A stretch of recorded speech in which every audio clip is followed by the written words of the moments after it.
Dubai. This is the Lovin Dubai show with me, Casey. And me, Massa. And we go through the trending stories that everyone across the country is talking about. Sephora, what happened? Did you get tickets? What is it if you didn't? And Dubai impounds 1,387 abandoned cars. A Dubai man sentenced to life for running a delivery-style drug network. And teachers risk losing jobs over private tutoring. Also, internet speeds are still lagging and we have people reacting to it. I don't know how they're posting the videos, but they are certainly reacting to it. And we had Amer on the show. We spoke about his sold-out shows and why he prefers to perform in the Middle East.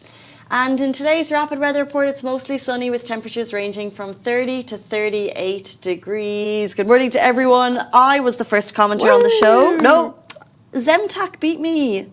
Oh no. I tried to go in with a first, you know. Oh no. I don't get the first. Oh God. But it does feel good to be like first, you know? Or like first comment, first person to join, first person to do anything in life. Apart from if you thought you were first in the Sephora queues yesterday and our team here, it was like Coldplay. Yeah, it was like Coldplay flashbacks, I swear. Although only about, I would say, a third of the office was intent. Yeah, only like 4 people were so into trying to get the Sephora things. But I know they've been texting people, so it's like a kind of like a knitted thing where people around you are trying to get Sephora tickets, but it wasn't as huge and big as Coldplay. It's so interesting though, but the people who wanted it, it was more than Coldplay. It was more than, so just as a bit of background, we did put a question up saying, Sephora is happening, are you aware? And like, most people don't know what it is, but the people who are aware are so intense. Like Ward in her office said she would rather go to Sephora than the Maldives. What? Yeah, because... No, relax. Not this much vibes. No, relax. She said because we're super lucky in our office. Every now and then we'll get a press trip and we divide it. We do a raffle, and we had one for the Maldives recently. And Ward said, "I'd rather win the Sephora raffle than the Maldives raffle." Girl, no. Maldives is in a full experience. You get like luxury stays. Sephora. Have you heard what Sephora is? I know, it's fun. You get to meet like Huda Beauty or Omona Katan. You get some freebies if you pay like a certain amount. You have different stands for different makeup. Some freebies if you get a certain amount. I think we need to...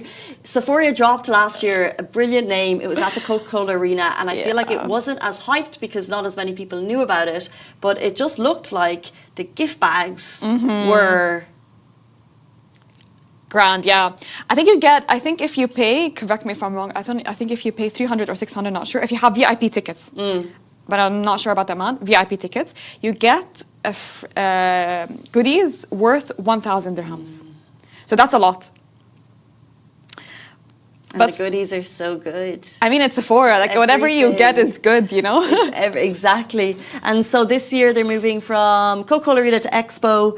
They sold out. They were responding to people. A lot of people upset on social yesterday. When our team were trying, there were 12,000 in the queue. Yes, they had to wait for an hour. And then when they reached, it was sold out. So felt bad for them.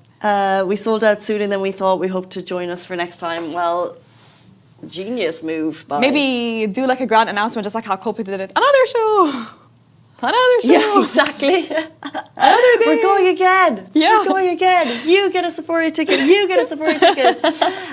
If you're getting there by car, you can do that because Expo has got amazing parking. However, don't leave your car abandoned because here's what's happening in Dubai to those certain cars. So Dubai impounds 1,387 abandoned cars. Dubai municipality has removed 1,087 abandoned vehicles and equipment during the first half of 2025 and issued 6,187 warnings across residential, commercial and industrial areas. Under Dubai's rules, leaving a vehicle unwashed or abandoned in public can result in a 500 dirham fine. And if it's not attended within 15 days after a warning, the vehicle will be impounded. So first fine, then impounded. Field teams record vehicle details in the smart system before issuing a notice. So then the owner will have between 3 and 15 days, depending on the car's condition and location, while Dubai registered vehicles also trigger an SMS alert via the Road and Transport Authority. So once the deadline expires, the vehicle is removed and transferred to Al Awair impound yard. So authorities stress that these actions aim to maintain Dubai's aesthetic appeal, protect public health and ensure high urban cleanliness standards. The municipality also reminded residents to avoid leaving cars unattended, especially during summer holidays, and encouraged regular cleaning using protective covers, parking in designated areas, and avoiding sandy or deserted spots that accelerate damage. Officials emphasised that maintaining the city's cleanliness is a shared responsibility between the government and the community. I applaud that, and I absolutely agree. I agree with this also. It's got to be everyone's job, and they're doing it in quite a clever way. If your car's sitting there, they will determine how much of a warning they're going to give you based on how dusty and how derelict it looks. And if it's looking super derelict, like it hasn't been moved in years, then they're probably just going to move it. But you've got between 3 and 15 days, you'll get an SMS. My only concern is, what if I go for a 3-week holiday and there's a sandstorm on day 1? But I think that's a good question. But I think what they mean by those unwashed cars, I'm sure you've seen those really run down, very dusty, like people would leave some hearts and names and notes on them, types of cars that as soon as you enter a place or as soon as you pass by, your eye directly goes to that car. I think this is what they mean by it. But maybe if you had a little bit of a dust for 2 weeks, you should be fine. I do street parking outside my building, and there's like 20 spaces. Yeah. And it's usually the people who live in the building. We're quite lucky that it's our building generally just uses the street parking because there's not much else around the building, so no one else needs it. But there's a couple of cars that aren't super derelict. They're just sitting in the best spots, so they're never moved. And I'm like, who is these people? Thank you, how? I don't know. So those cars, but then it's clearly maybe it's someone's second car. They're not using it often, but what to do? Or maybe they left the country, we never know. But at the same time, I know there's this car, okay, that looks exactly like my car, okay? You know why it's so embarrassing? Because, so when we visit my friend's house, there is this car that's parked outside that's red. That's a Cadillac, okay? Same version as mine, okay? That's been parked for months, completely unwashed, run down, okay? So every time a new friend comes to visit, they ask her, is that Massa's car? And it's putting me in a bad light, like, that's not me. You think I'm so unclean or something? I'm going to go write Massa's car. It's just, people can have the same car, It's not me. So this is not Massa's car. It's not my car. If you see a derelict, run-down red Cadillac, hers is the fancy red Cadillac. The cleaner version. That she's soon going to trade in for a Barbie pink Suzuki. Yay. If you're watching the show yesterday, that is dream car manifestation. Let's jump into our next story of the day. This is for teachers, and it's a warning from MOE. You might risk losing your job over private tutoring. That's after school sessions. Maybe you're doing it in the homes of kids or something like that. The UAE Ministry of Education has just released a new guide laying out what teachers and school staff can and cannot do. And the goal is to keep schools accountable and standards high. So according to the guide, private tutoring for a teacher's own students is now considered a serious violation, and it could cost educators their jobs. So other major violations include using school resources for personal gain, sharing student data with outsiders, smoking on school premises, misconduct with students, hiding cases of student harm, leaking private information about parents, manipulating attendance or exam records, and even falsifying academic results. The ministry also flagged a list of less severe, however they are still punishable violations. Those include accepting gifts from parents or students, sleeping on duty, being late without permission, and ignoring the chain of command. So bottom line is the ministry is cracking down to make sure schools remain safe, professional and fair. We can't give gifts to teachers anymore. Or maybe like if in exchange of something, like if you give a gift and you expect something in return, like higher grades or something. So giving gifts to teachers is such a part of the culture. And this is what one of the comments said, is that it's probably for bribes, but I used to teach, I got gifts. However, they were always very small, like a candle, a box of chocolates, and it was a very nice thing to get at the end of a term. It's just a gesture of like appreciation, I thank you. But I know teachers in other schools got some pretty hefty gifts. Like what? iPads. Yeah, or maybe like during the year, like tickets and things. And that could be, when it reaches a certain monetary value, let's say if it goes over, then it could be considered a favoritism, not even bribery as to pass me, but a favoritism mechanism. And when you look at it that way, let's take bribery out the picture because that's really bad. But when you look at it as though some parents can afford this really big gift and some parents can't. I mean, if I got an iPad, you'd be so appreciative. It is, of course, you'd be appreciative, but it is a bit unfair. Yeah, it is unfair. And I feel like you do it unconsciously, like unintentionally. Like you might give more attention to this student because they gave you this gift, not because you know what you have that bad intent. Like, oh, if you give me this gift, I will treat you better than the other students. But it's just because when you receive such a big gift, what else can you do? Like you have to show a bit of appreciation. Like you have to be a bit nicer, a tad nicer.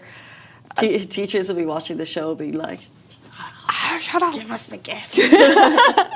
Because there's nothing nicer than being appreciated, because being in a classroom with 30 kids is impossible. Have you ever had a private tutor? I was a private tutor for kids in the UAE. So you would go to their houses? Yes, it's very interesting. It was a really interesting insight. And the thing is, it would be interesting because I think the not private tutoring brings up a wider conversation of, are teachers, are they fairly compensated? But the summary of going to schools, I would do like 3 to 5 days a week after school. So you finish school at 3 and then you go to a house for 2 hours with these 5-year-olds. Sometimes they need this push, you know? No, like these were young kids. Like need that. keep private tutoring for teenagers. This is young kids, and there was such a pressure on them at that point to get 100 out of 100 in their weekly exam. Yes. And so they would have to go to school at 8, they would finish at 2, and then they would continue on for an extra hour or two after school private teacher. And it's like, let them. And they would be so tired, and I would be so tired, and we'd be sitting there like this, and we'd be trying to count to 10. I remember a specific child, and he was really struggling to get to 10, and we would have so much fun, but it was just, he was so tired, and he'd be like looking at his friends outside. I think keep it for the older kids. Keep it for the older kids. I had a private tutor once because I was so bad at maths and calculus. Okay, that was during my high school years. So I think I was in 10th or 11th grade, I don't remember. Okay, so I was really bad at math, and my parents wanted high grades because they didn't have time to apply to universities, basically. So I got a private tutor from my school. Now I'm going to mention the school name or the teacher, of course. He came in, taught me, like we did really well, so well, okay. I had a good experience with him, and he's like, you know what, you're going to ace that midterm, you're going to do so well. I ended up failing. So private tutor or no private tutor, I think it's just my brain. Yeah. And I avoided him for a whole year. I don't think the way you intro that, like you're not going to mention the school or the teacher, it's got absolutely nothing to do with the school or the teacher. Sorry. But it's just because, no, I'm not going to say that. Okay, part of the practices or the exercises that we had to do showed up in the exam and you still didn't pass. So this was his technique to get people to book with him more. Oh my God, that's so bad. Yeah. That's so bad. These types of things happening over the years, like it's so important for regulation to happen. And yeah, it's important. Discouraging private tutoring is super important because the reality is, again, it comes into finances that like you're paying for schools, and can parents afford the private tutoring? Some can, some can't. Some can get that leg up. So it is more fair for classrooms to not have this. And it does mention, by the way, in that report that it's for private tutoring your own students you're actually teaching. Yes. So that's an interesting side note. And I think also, like, just maybe on that, like, last note is, why did I have the advantage to know what the questions were going to come in? Because I paid for private tutoring, while the other people... I can't even... Yeah, it was really bad. So I was scared to say that. Did your parents know? No. Because my parents won't allow it, even if they hired a private tutor. They just thought I needed extra help, but he literally gave me the questions. And other people in my class, I think I got my karma. The other people in my class did not have that access because they didn't pay and they didn't have a private tutor. I remember I avoided him for a whole year because he kept trying to come to talk to me and ask me, how did you fail when I gave you the questions? That's a topic for another day, but I'm just like, deeply disappointed by this teacher who was being paid by the parents to teach you math, not to make you pass. And I would rather, if I was a parent, that my child was actually learning how to do the thing rather than getting fed the answers. But to that, he sees it as a way of like, okay, so if the parents see that I got a good so grade, bad. I don't know. Disastrous. Well, thank you to the Ministry of Education for regulation. And if you'd like to see the comments on the post, they are there. The comments are commenting, as always, and great responses on the teachers. I do think on the gifts, small gifts for teachers. Yeah, it's just a token of appreciation, I feel. Let's jump into our next story. So Dubai man was sentenced to life for running delivery-style drug network. So Dubai courts of first instance has sentenced a 35-year-old Asian man identified as AMG to life imprisonment for running a delivery-style narcotics distribution network. The court also ordered the confiscation of all seized drugs, imposed a ban on him transferring or depositing funds without prior approval from the UAE Central Bank, in coordination with the Ministry of Interior, and it ruled that he would be deported after serving his sentence. The case began when Dubai's Police General Department of Anti-Narcotics received intelligence that AMG was selling crystal meth to drug users while also consuming narcotics. Surveillance revealed that he frequented the Abu Hail area, where police set up a sting operation and arrested him with 9 packets of the drug. A search of his home uncovered more drugs, including heroin, hashish, additional meth, and drug distribution tools, including a precision scale, and a scalpel. So during questioning, AMG confessed to distributing narcotics by placing them at drop-off points, photographing the locations, and sending the coordinates to an accomplice abroad, earning 30 dirhams per delivery. Forensic analysis confirmed the seized drugs and his own drug use. Based on this evidence, the court convicted him of drug trafficking and consumption, sentencing him to life in prison, a ruling later upheld by the Court of Appeal. Thank you to Dubai Police for keeping drugs off the streets. There is an absolutely zero tolerance law for drugs in the UAE. They're a bane on society, and we thank the wise leadership here that it's not part of society. Let's move in to our next story. People are reacting to this internet speed slowdown. Still struggling with internet? Yes. This show is happening. Yeah, but I'm struggling. For the past 2 days. My Gmail is not cooperating at all. It's not cooperating. Open. I can't click anything. It works better on my phone though, maybe because I use my own data. Yeah, weird. My phone is okay. Kirby, you're nodding. You're experiencing a lot. A lot. But the show is working. So why is the show working? It's on a different network. This is a lucky network. If you're struggling, you're not alone, because across the UAE, people are facing laggy video calls, maps that won't load, downloads that are crawling, people can't buy things. And while we know the culprit is several undersea cables cut deep in the Red Sea, which are disrupting connections between Europe, Asia and the Middle East, it doesn't make the matter any better.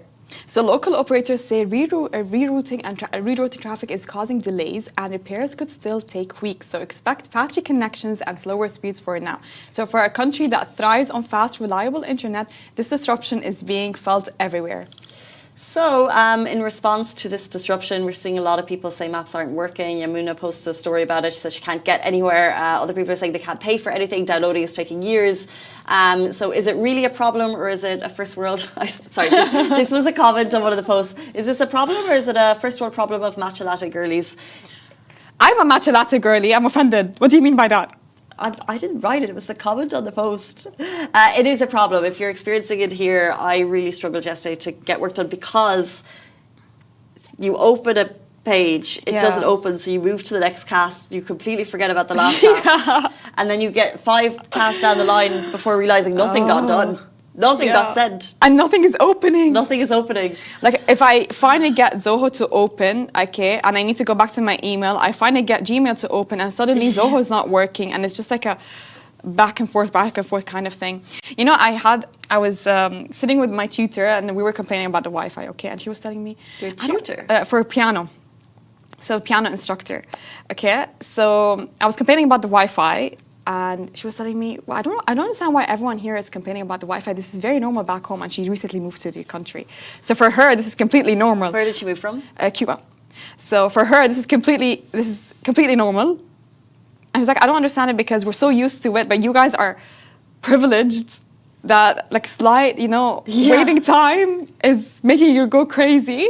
When to her, this is like, oh, this is a dream. This is so fast. So we're used to such quick internet. But also what I would say is some internet seems to be working fine. Like this show is working fine. This connection is working fine. Someone commented, I use Do Wi-Fi. It's working fine like before, no problems. Virgin Mobile data is working absolutely fine too. I use Do Wi-Fi at home and it's working fine. But you know what's happening to me is that like sometimes I'll do something and it's taking ages and I forget that the internet's not working and I'm just sitting there and I'm like, oh, it's not working. And then I realize and I'm like, oh yeah. But I keep doing things. And so you keep, I know what you mean. Anyway. At home it's also very slow for us. Oh, my home is fine. Yeah, because everyone's using Wi-Fi. Like the minimum amount of people that we have at home is 4 people. So imagine like everyone's trying to use something. Like either my brother is trying to study, my sister's trying to work. I come back home after work. I'm trying to get my screen time. I'm so jealous of your family situation. It's so nice. We're always like full house. Yeah, full pack. Yeah, it's a full house.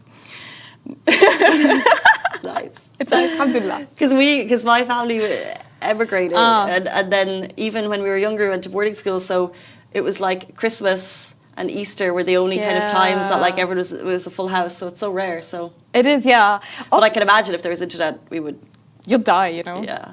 And because my brother, he studies abroad, okay, and he's here to visit. He's staying for a few months. So he got used to being alone all the time and to living alone.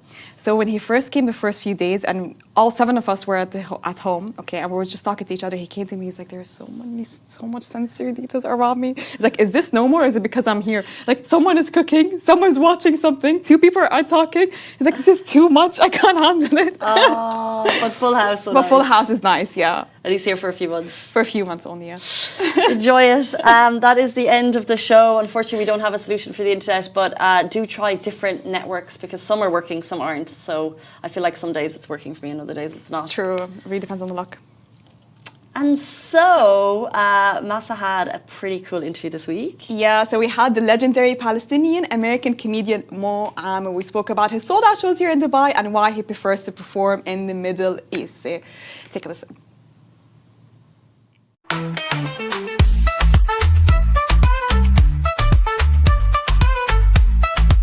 Welcome back to Lovin Dubai show. Today's guest is Amer, the Palestinian-American comedian and actor and the star of the Netflix hit show Mo, which scored 100% on Rotten Tomatoes. He's performing in Dubai at Dubai Comedy Festival 2025 on October 9th to 10, and it's already selling out. He'll talk about his Dubai show, the stories behind his comedy, and how he mixes humor with real life experiences. Thank you so much for joining us, Amer. Of course, my pleasure. So it's so exciting. You're performing for the first time here in Dubai. How excited are you? It's definitely not my first time. Just want to let you know that. I've been performing in Dubai since 2009, but this is definitely the first time since the release of season 2, for sure. Yeah, and you've performed in over 40 countries. You've had multiple comedic appeals, and it's really nice to see, as a Palestinian, it's really nice to see like a Palestinian representation on stage. Well, what makes Dubai so special for you? For me, it's like, performing all over the world is all good and just a wonderful experience, surely, to see what the audiences are like from country to country. But coming back to an Arab country, coming back to Dubai and seeing how excited people are, it's just a different level that allows me to tap into things and performatively that I don't get to do normally on the road. So it's very, very exciting to come out to the Dubai Opera House. And I wanted to do like a full stint. They were like, why don't you just do one huge show? I'm like, no, I'd rather do 4. I want to spend time here. I want to hang out, and I want to give, people the theatrical experience. I think that now, like, doing arenas is fun. Don't get me wrong, it's a very special thing. But once you have the intimacy of a theater, there's nothing like it, especially at the Dubai Opera House. So one of the time slots is actually fully sold out. How do you feel about this? Oh, it's great. The shows have been sold out all over the world, so it's very, very Yeah. thrilling. Obviously, I have high expectations of Dubai, so you can't let Europe outdo you. So you better, Yeah, I like make sure that. that the world's go on before I get there. It'd be very embarrassing for us, to be honest with you. You're so All the right. countries around the world, all the European countries around the world are sold out, and Dubai is not. والله يعني عيب علينا. عيب. No, we will set it out. I'm sure everyone is really excited. But we have to talk about your comedy skits a bit. Do you usually tailor your comedy based on the country you're at, or do you just usually go with your usual style? Yeah, I usually speak a different language in every country. I'm a genius. So I'm just joking. I'm just so brilliant. I could just switch up languages. Yeah, look I've at done you. Sold out seven shows shows in seven everywhere. different languages. It's so good. It's so good. No, it's not. What's so beautiful about my upbringing in comedy is that I was always taught very early on how to be universal, writing universally, while also being thought provoking and trying to write in a way where you're pushing the boundaries. So it's very, very like it's very much the same pretty much from country to country. I don't have to change it when I go into a different country versus the other. Yeah. The only difference is, like I was saying, when I go into an Arab country, it feels great because I get to talk about things that other people won't get. Yeah, that's so It's true. very exciting it's so exciting to I have a very elaborate toolbox, and some of those tools I don't get to use when I'm touring in like Europe, for instance. So it feels good to come there and use the tools that I don't normally get to use often. You have that sense of relatability, basically. So for people that are listening and are coming to your show, can you give them a little bit of a teaser? What can they expect? New skits, new surprises, new topics? Well, first of all, you can't call them skits, okay? Call them bits. So, skits make you feel like what your son's gonna do for you. We're gonna do a little skit. So the comedy routine. I mean, it's all brand new. Everything is brand new. You've never seen any of this material. I'm definitely pushing buttons, and I'm definitely still doing very similar stuff that I've done before, but more sophisticated, elevated. Based on the description, it says that you're going to tackle topics like family, fatherhood. Is there a specific story that you'd like to share on the stage? Or are we keeping it private? Like a little bit of a teaser, maybe? No, I know you don't. Yeah, this is a huge rule breaker. No comedian will ever do their bits on. But they should be excited, basically. So you usually try to mix serious topics with your humor and your comedy. So how do you maintain that balance, keeping it real and honest, but still making people laugh? It's all about being smart with your writing. So it's always been that way. It's always about great comedians that I've learned from throughout my past is those who can make you laugh and make you think. And sometimes you don't have to think at all. You can just laugh and have a good time, and that's fine too. But there's a lot to pull from. There's a lot happening that I can go to and that I have to touch upon, that I feel like I would be behooved me if I don't actually discuss it on stage. So I'm very excited about it. And I'm sure you discussed some personal experiences on stage, but what makes you think like this is a story that is worth being on stage, being worth discussed on in front of people, in front of the audience? It shouldn't be private. Nothing is really private on stage. You're your most honest self on stage. I'm probably more honest on stage than I am off stage. To be honest with you, it's like one of those things. Yeah, and then you just like whatever you enjoy telling. It's like that's how you make the decision. Which one do you keep there or not? If it works, it works. It could be really hilarious and everyone has a good time, but I don't enjoy telling it, so I don't do it. So it's all like that.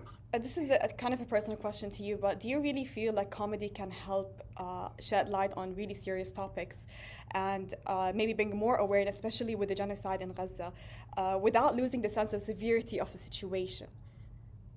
Can comedy really help? Yeah, of course. Yeah, and do you have examples of it helping? Yeah. I wouldn't say it helps as like maybe bringing awareness. I would say this.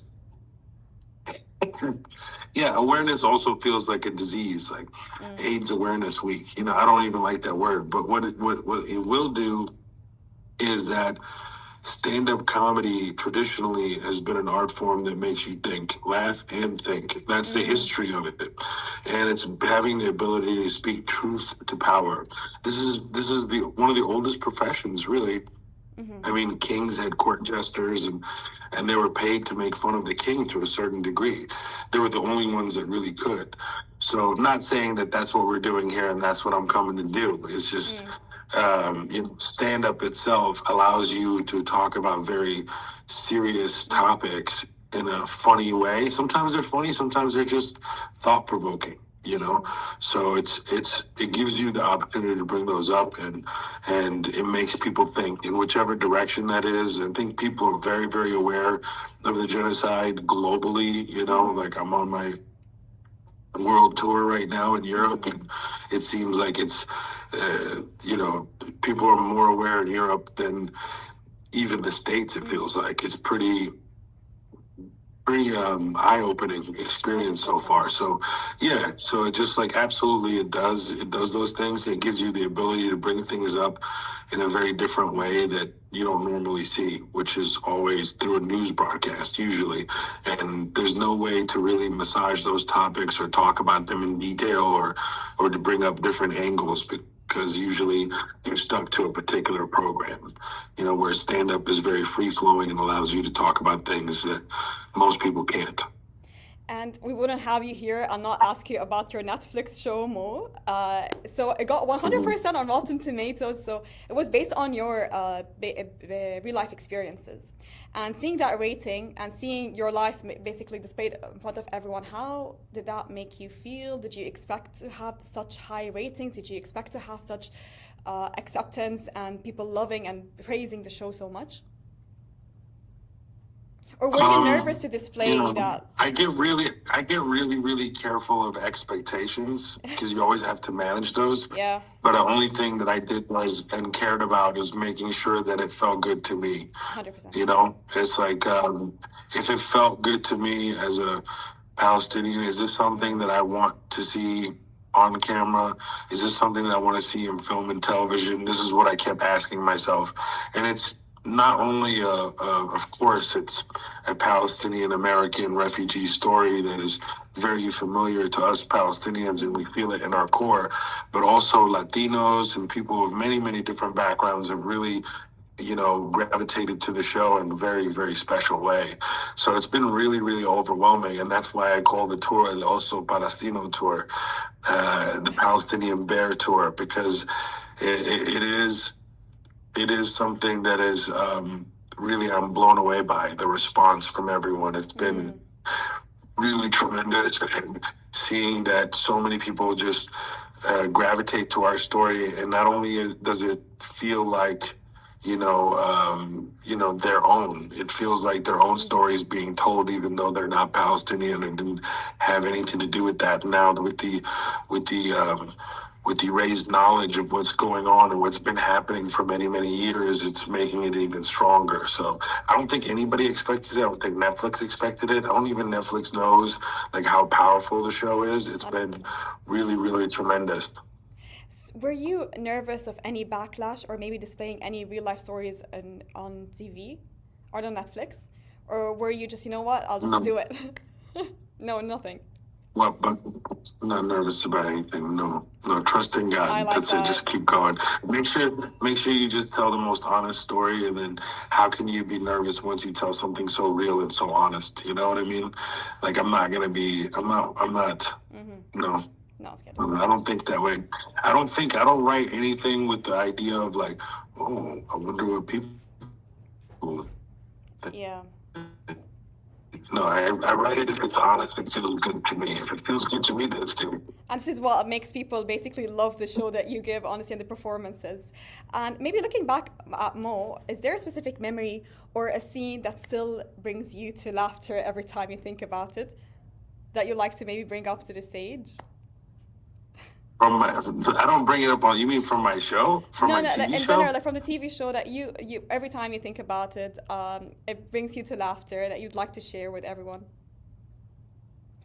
I mean, I don't shit. I just think about it. There's stuff that you don't, the stage is very different. You can't talk about your stand-up. Stand-up is a completely different thing. But as far as the show, the series itself, there's so many to pick from. There's not everything just makes me laugh. My mom making olive oil with Yamo playing in the background, probably one of my favorite things ever. The scene on the dock with my mom and sister in episode 7 is one of my favorite things in season 2 that I've ever done in my life, probably.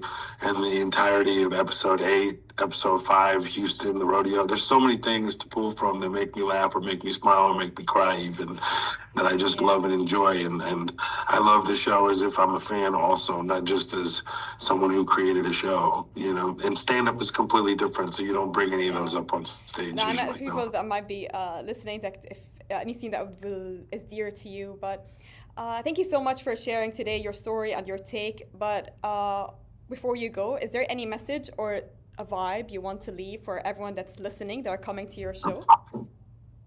A vibe and a message. Look, it's going to be an incredible night. I have it stacked. I promise you, it's going to be like no show you've ever seen before, and you'll walk away pressed to feel like you've seen a better show. I promise you that. It's going to be incredible. I've worked very hard on this, and I've left like the best fest. I've left the entire blast for wanted to be primed and absolutely perfect when I get there. So I can't wait to see you all. It's going to be an incredible 4 shows and 2 nights in Dubai. That was Amer. Thank you so much for joining us on the Lovin Dubai show. Don't miss him live at Dubai Comedy Festival on October 9th and 10th. Tickets are already selling out, so what are you waiting for? That's all from today's episode of the Lovin Dubai show. See you soon. Bye-bye.